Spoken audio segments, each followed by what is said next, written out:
the Gianni system, and we're doing D.I.D day to day. So I usually say who's out, and I'm not sure. I feel a lot of JA vibes in there.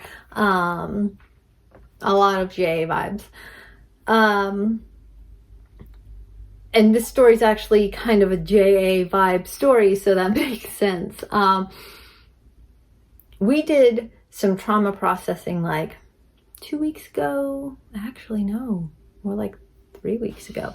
We did some trauma processing like on our own of the memory that JA, Caleb, and Debbie hold. Which in my last video was like, I had a dream that a block, like an emotional block, had been removed from Debbie. And when I was watching that back, I was like, we did processing. We were working. So this, yes, this makes sense, like progress. Anyway, so processing that memory, doing work on that memory, JA was like, what she drew from that was, I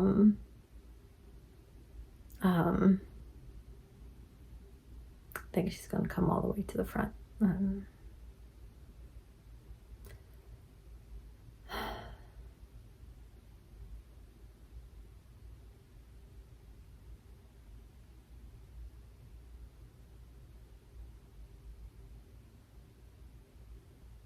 Okay. Yeah. This works. This works. Okay. Okay.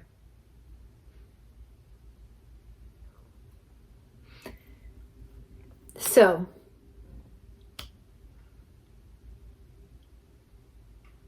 I was processing and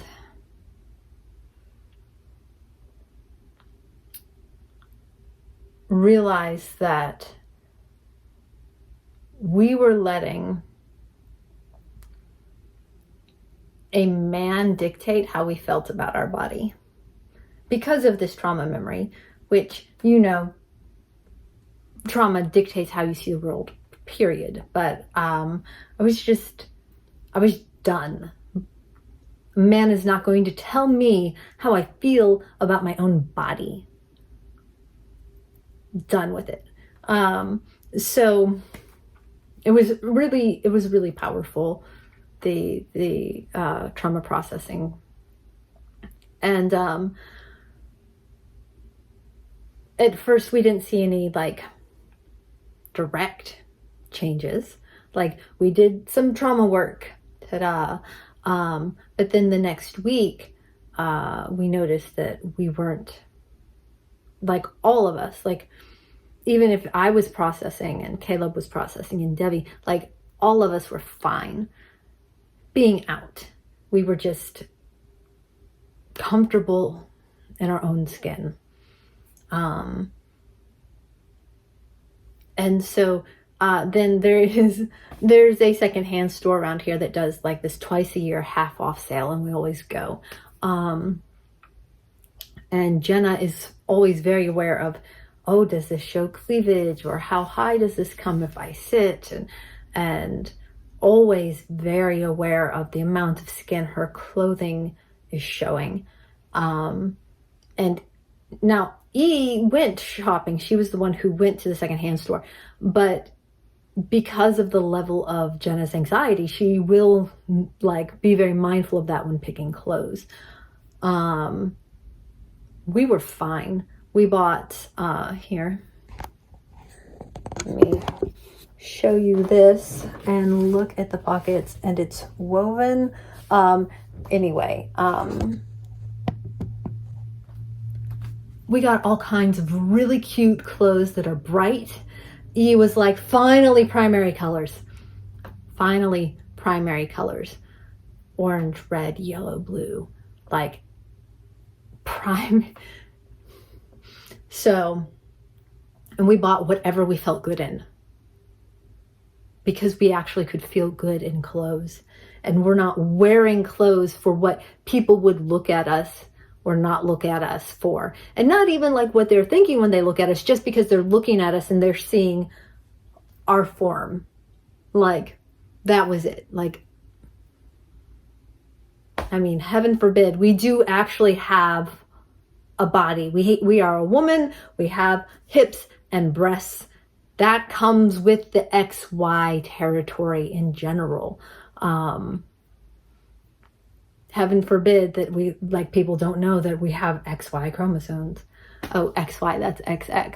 It comes with the XY chromosome territory. If you're a trans woman, my trans women are women. So that comes with the XX chromosome territory. Like,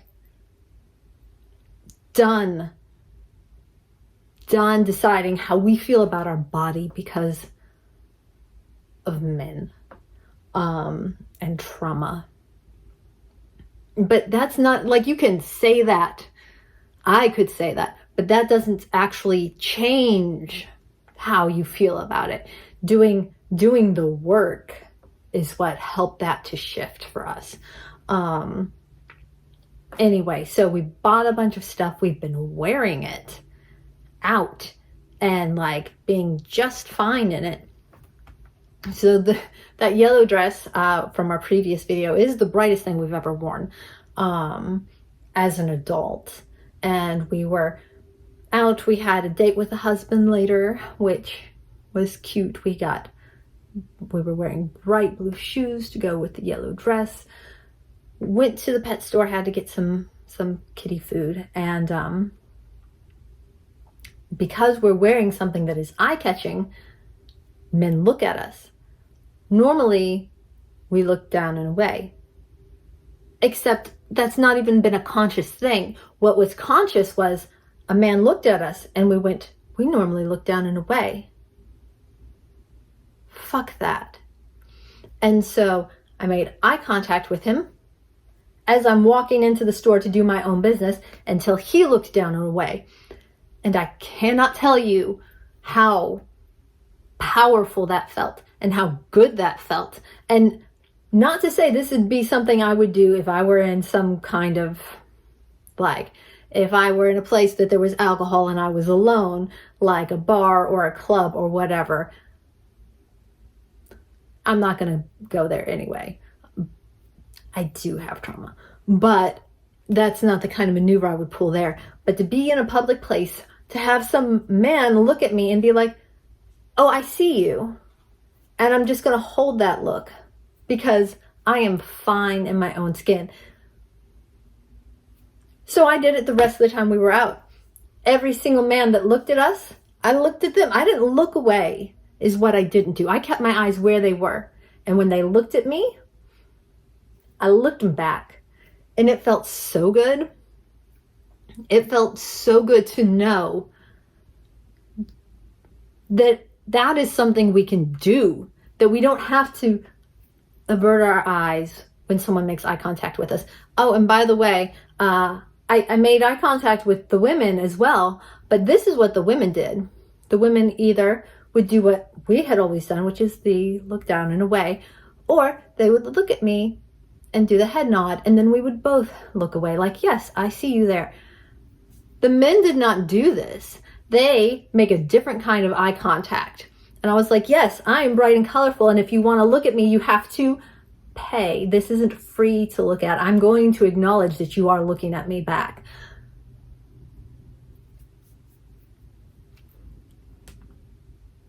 I can't articulate how big this is for all of us. I can't. Being comfortable in our own skin, being confident enough to look at a stranger in the eyes and hold it. It shouldn't be a big deal, but it's fucking huge. So, anyway, I'm really proud of us. I'm really proud of us. And we look damn good too.